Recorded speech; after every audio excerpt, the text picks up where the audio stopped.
Bagaimana guys ikannya guys, ini ikan guys. Warnanya sangat cantik jelita guys. Hati-hati sama mukanya guys supaya jangan jatuh guys. Kita angkat sedikit, rantamlah dia, cantiknya guys. Subhanallah, karya Tuhan luar biasa. Cantik sangat dia membuka insannya guys. Sungguh luar biasa. Ya. Di sini murah-murah guys. Yang ini guys harganya 35.000 entah guys. Harganya 50.000 guys. Dibuka insannya, berantamlah dia guys. Insan ikan guys. Kita beralih ke depan lain guys. Kita tutup ini guys, buka yang ini ya.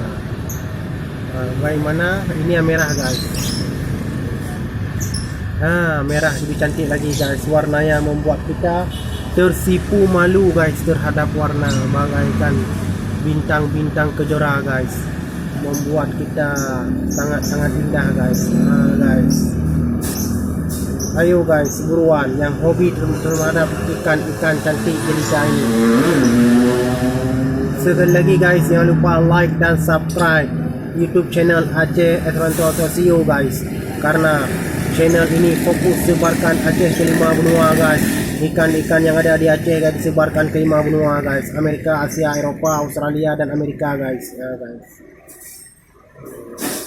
Kita tutup yang ini guys.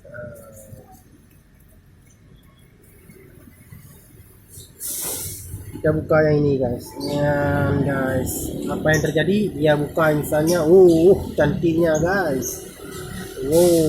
Sangat cantik jelita. Bayangkan guys. Jelas, nampak jelas. Sang pujangga hati dia membuka semuanya apa yang ada pada dia guys. Lihat bagaimana apa yang terjadi. Maka dia akan menguprak-uprakkan guys. Menguprak-uprakkan guys insannya guys terhadap lawan jenisnya guys. Dia guys, lihat bagaimana dia. Cantiknya guys. Ayo guys.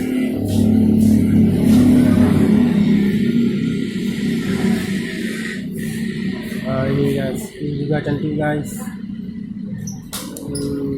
Kita buka atasnya aja.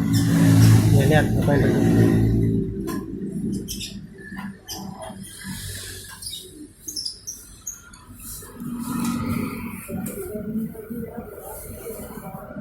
Ini cantik guys.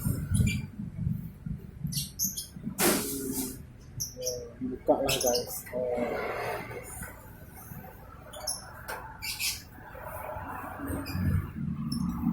Tutup lagi guys. Jangan lupa tutup guys. Dan buka yang lain guys. Buka satu aja guys. Cantiklah dia guys.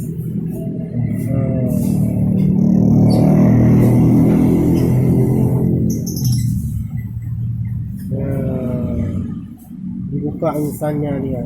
Karena ini jauh guys, tapi dia dibuka insannya, berantamlah dia. Cantik.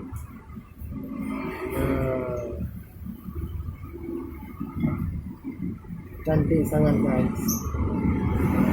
Itu lagi guys. Buka ini susah buka. Ini susah buka.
Udah,